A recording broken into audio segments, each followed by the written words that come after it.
25 నుంచి 35 ఇక్కడ దాని పక్కన 25 నుంచి 35, 35 నుంచి 44 కలిసి నడుస్తాం. ఎక్కడ కూడా విడిపోకుండా నలుగురం కలిసి నడుస్తాం. కొద్దిగా గణవేష్ లేని వాళ్ళము సంచలనంలో పాల్గొనము. గణవేష్ లోపాలు ఉన్నా కూడా సంచలనంలో పాల్గొనము. మాట్లాడడం కానీ, ఫోన్లో సెల్ఫీలు తీయడం కానీ. భుజదండ తీసుకున్నాం సార్. భుజదండ విభాక్ష పై నుంచి కొడతాం. 2 3 4 ఇంకటి వారికి కానీ ఎవరికి కూడా తలగకుండా చేయాలి. మళ్ళీ స్కంద విభాగ వామార్థ వృత రమ స్వస్థాన్ ఇంకా ఇంకోసారి ఇస్తాం. స్కంద విభాక్ష 1 2 3 4 भुजदंड विभाक्ष 1 2 3 4 वामार्ध वृत रम స్వస్థానం. ఇంకోసారి సూచనలు గమనిస్తాం. గణవేష్ లోపాలు ఉన్నవారు కానీ గణవేష్ లేని వారు ఎవరు కూడా సంచలనంలో పాల్గొనడానికి వీల్లేదు. అలాగే సంచలనం ప్రారంభమైన కూడా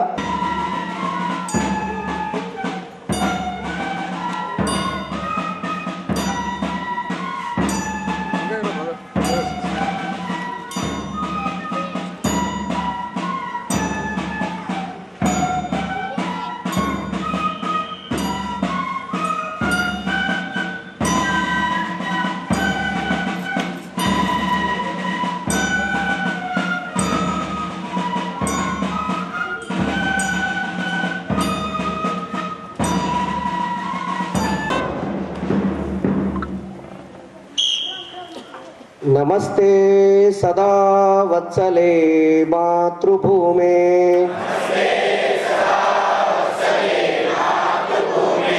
त्वया हिन्दुभूमे सुखौ वर्धितोऽहम्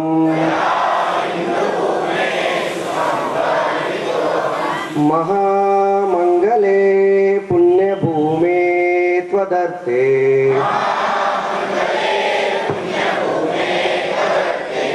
पतत्वेशकायो नमस्ते नमस्ते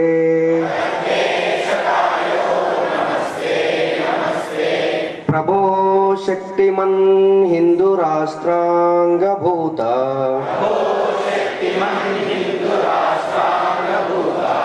इमे सो वयम् त्वदीयाय कार्याय बद्धाकटीयम्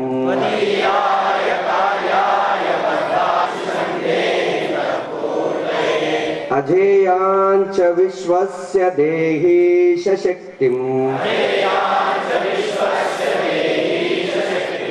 सुशीलं जगत्येन नम्रं भवेत् श्रुतं चैव यत्कण्टकाकीर्णमार्गम्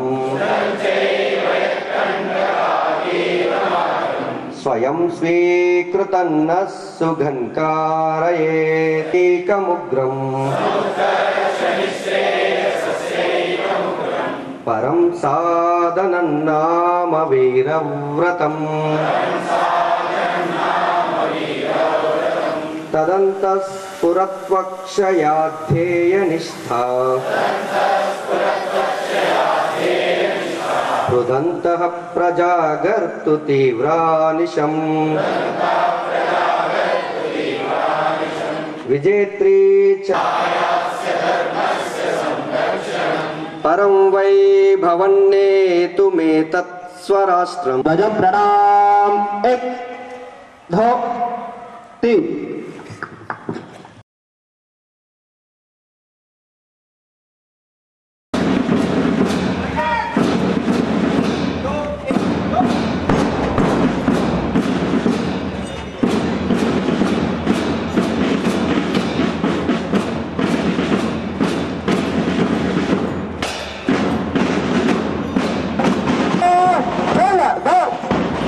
25 నుంచి 35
మధ్యలో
ఇంకెట్లా అంటారు భయ్ నేను లాక్ షాట్ పోదు మాత్రం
ప్రారంభమై ఈ విజయదశమితో 100 సంవత్సరాలు పూర్తయి అత్యంత ఘనంగా వైభవపేతంగా విజయదశమి ఉత్సవాలను మనం నిర్వహించుకున్నాం. నగరాల్లో అయితే బస్తీ వారీగా, గ్రామాల్లో శాఖా వారీగా దేశవ్యాప్తంగా ఈ విజయదశమి ఉత్సవాల్లో సుమారుగా 1 కోటి మందికి పైగా గణవేష్ ధరించినటువంటి స్వయం సేవకులు ఈ కార్యక్రమాల్లో పాల్గొంటున్నారు. విజయదశమి ఉత్సవాలు పూర్తయిన తర్వాత దేశవ్యాప్తంగా స్వయం సేవకుల యొక్క పథ సంచలన్ అనేటటువంటి కార్యక్రమాలు నిర్వహించబడుతున్నాయి. మొన్న అఖిల భారత కార్యకారిణి మండలి సమావేశాలు జబల్పూర్లో జరిగే నాటికి దేశవ్యాప్తంగా 25,000 పథ సంచలనాలు జరిగి 45 లక్షల మంది గణవేష్ ధరించిన స్వయం సేవకులు పాల్గొన్నారు. మొన్న నవంబర్ 1వ తేదీతో ఆ సమావేశాలు పూర్తయ్యాయి. అప్పటి వరకు వచ్చిన నివేదిక ఇంకా దేశవ్యాప్తంగా ఈ పథ సంచలనాలన్నీ కూడా ఇంకా నడుస్తూనే ఉన్నాయి. ఈరోజు మన ఇందోర్ పట్టణంలో మనం పథ సంచలనం నిర్వహించుకున్నాం. సంఘ కార్యం ప్రారంభమై 100 సంవత్సరాలు పూర్తయిన సందర్భంగా సంఘము ఈ దేశంలో శత జయంతి ఉత్సవాలని నిర్వహిస్తుంది. సంఘము ఈ 100 సంవత్సరాల్లో ఏదో సాధించింది కాబట్టి దాన్ని ప్రచారం చేసుకోవడం కోసమో లేకపోతే సంఘాన్ని ప్రపంచానికంతా కొత్తగా చెప్పడం కోసమో మనం శత జయంతి ఉత్సవాలను నిర్వహించడం లేదు. ఇవి సంఘ కార్య శతాబ్ది ఉత్సవాలు. అంటే మన కార్యమైనటువంటి హిందూ సంఘటనని ఈ దేశంలో ఇంకా శక్తివంతంగా తీసుకెళ్లడం కోసము మన యొక్క కార్య శతాబ్ది ఉత్సవాల్ని నిర్వహిస్తున్నాం. హిందూ సంఘటన ద్వారా ఈ దేశం పరమ వైభవ స్థితికి తీసుకెళ్లాలనే లక్ష్యంతో రాష్ట్రీయ స్వయం సేవక్ సంఘ్ చేస్తున్నటువంటి పని కేవలం 5గురితో ఒక శాఖతో ప్రారంభమైనటువంటి సంఘ కార్యం ఈరోజు దేశవ్యాప్తంగా 87,000 శాఖలు దేశంలో నడుస్తున్నాయి. 37,000 సాప్తాహిక మిలన్లు నడుస్తూ ఉన్నాయి. అదేవిధంగా 22,000 సంఘ మండలి నడుస్తున్నాయి. దేశవ్యాప్తంగా సంఘ కార్యం పేరుతో 1,50,000 కార్యక్రమాలు సుమారు 1,00,000 గ్రామాలలో ఈ కార్యకలాపాలు నడుస్తున్నాయి. సంఘం శతాబ్ది ఉత్సవాలలో ప్రతి ఉపమండలంలో ప్రతి బస్తీలో శాఖ పెట్టాలి అనే లక్ష్యంతో పని చేసుకుంటూ వెళ్తుంది. ఆ విధంగా మన నగరంలో కూడా 50 బస్తీలలో మనం శాఖలు పెట్టి ఈ శత జయంతిలో అత్యంత ఘనంగా మన కార్యకలాపాలను మొన్న జరిగినటువంటి విజయదశమి ఉత్సవాల్ని ప్రతి బస్తీలో కూడా మనం నిర్వహించడం జరిగింది. సుమారు 4,000 మంది ఈ యొక్క విజయదశమి ఉత్సవాల్లో మన నగరంలో పాల్గొనడం జరిగింది. కానీ ఈ కార్యశతాబ్దిలో భాగంగా రాబోయే రోజుల్లో హిందూ సమాజాన్ని ఇంకా శక్తివంతం చేయడం కోసం రకరకాల కార్యక్రమాలని సంఘం స్వీకరించింది.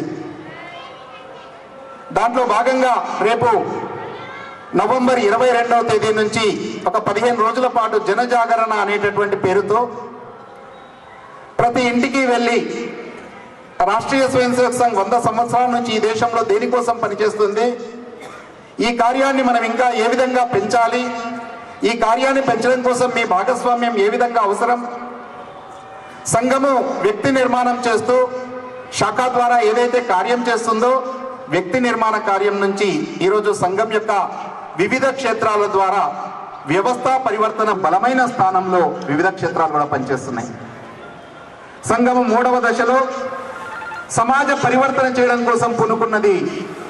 ఆ సమాజ పరివర్తన కోసమే సంఘము పంచ పరివర్తన అని చెప్పి తీసుకుని వచ్చింది. మనమందరం విన్నాం పంచ పరివర్తన గురించి. సమాజంలో సమరసత సాధించబడాలి, పర్యావరణాన్ని సంరక్షించుకోవాలి, స్వ ఆధారిత జీవన విధానం స్వదేశీ జీవన విధానాన్ని అవలంబించాలి, పౌర నియమాలు పాటించాలి.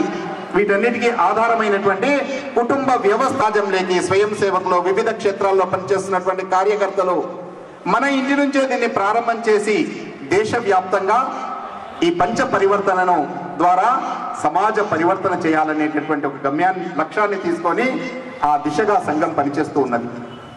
కానీ ఈ కార్యకలాపాల్లో దేశంలో స్వయం సేవకులందరినీ సన్నద్ధం చేయడం కోసము వ్యాప్తంగా సుమారుగా 6 లక్షల గ్రామాలకు వెళ్ళడం, ఇంటింటికి వెళ్ళి పనిచేయడం. ఆ విధంగా మన ఇందోర్ పట్టణంలో కూడా సుమారు 1,00,000 కుటుంబాలను కలవాలి అనేటటువంటి లక్ష్యంతో మనమంతా కూడా ఈ 50 బస్తీలలో 1,00,000 కుటుంబాలను కలిసే దిశగా మనం జనజాగరణ చేయాల్సిన అవసరం ఉంది. మంచి కుటుంబాలను ఈ జనజాగరణలో కలవబోతున్నాం. సంఘాన్ని ప్రతి ఒక్కరికి అర్థం చేయించబోతున్నాం. ప్రతి ఇంటిలో సంఘము చేస్తున్న పని ప్రతి ఒక్కరికి తెలియాలి. రాష్ట్రీయ స్వయం సేవక సంఘం అంటే ఏమిటి, సంఘము దేనికోసం పనిచేస్తుంది అనేటటువంటి విషయాన్ని ప్రతి ఇంటికి తెలియజేసే విధంగా 1,00,000 కుటుంబాలను కలిసే విధంగా రేపు మనం అందరం కూడా జనజాగరణ చేయబోతున్నాం. అదేవిధంగా 3వ కార్యక్రమం హిందూ సమ్మేళనం పేరుతో ప్రతి బస్తీలో ఒక సమ్మేళనం నిర్వహించాలి అని చెప్పి దేశవ్యాప్తంగా 1,00,000 సమ్మేళనాలు నిర్వహించి కోట్లాది మంది హిందువులని కలపడమే లక్ష్యంగా మనం పనిచేస్తున్నాం. ప్రతి బస్తీలో కూడా కనీసం తక్కువలో తక్కువ 1,000 మందితో సమ్మేళనం నిర్వహించాలని చెప్పి 1,00,000 కుటుంబాలను మనం కలిసి దాని తర్వాత జరిగే హిందూ సమ్మేళనంలో కనీసం 50,000 కుటుంబాలనైనా సరే మనం సమ్మేళనంలో కలిపే విధంగా మన యొక్క పనిని శక్తివంతం చేయాలి. కానీ దేశవ్యాప్తంగా జరిగే 1,00,000 సమ్మేళనాల్లో కోట్లాది మంది హిందూ బంధువులు కలిసి హిందూ సమాజానికి వస్తున్నటువంటి సవాళ్ళని ఏ విధంగా పరిష్కరించుకోవాలి, దానికి హిందూ సంఘటన అనే చైతన్యాన్ని ఏ విధంగా మనం సమాజంలోకి తీసుకెళ్లాలి అనేటటువంటి ఉపన్యాసాలు ఒక జన జాతరలాగా మనం బస్తీలో హిందూ సమ్మేళనాలను నిర్వహించాలి రాబోయే డిసెంబర్ జనవరి మాసాలలో. తద్వారా హిందూ సమాజం ఒక దిశను చూపించే విధంగా ఈ శతాబ్ది కార్యక్రమాన్ని వినియోగించుకోబోతున్నాం. అదేవిధంగా సమాజంలో ఉన్నటువంటి సంచలన శక్తిని జాగృతం చేయడం కోసం ప్రతిష్ఠిత వ్యక్తుల కోసం కార్యక్రమాలు నిర్వహిస్తున్నాం. వివిధ వృత్తులు కుల సంఘాలకు సంబంధించినటువంటి వ్యక్తులతో మనం సద్భావన అనేటటువంటి కార్యక్రమాలు నిర్వహించబోతున్నాం. ముఖ్యంగా ఈ దేశంలో అత్యధిక సంఖ్యలో యువశక్తి ఉన్నది. యువత ఆధారంగా ఈ దేశము పరమ వైభవ స్థితికి వెళ్ళడంలో ప్రధానమైనటువంటి పాత్ర యువత పోషిస్తుంది. స్వామి వివేకానంద కలలు కన్నా యువత నా ఆశాజ్యోతి, యువత ద్వారానే దేశంలో ఏదైనా పరివర్తన సాధ్యమవుతుంది.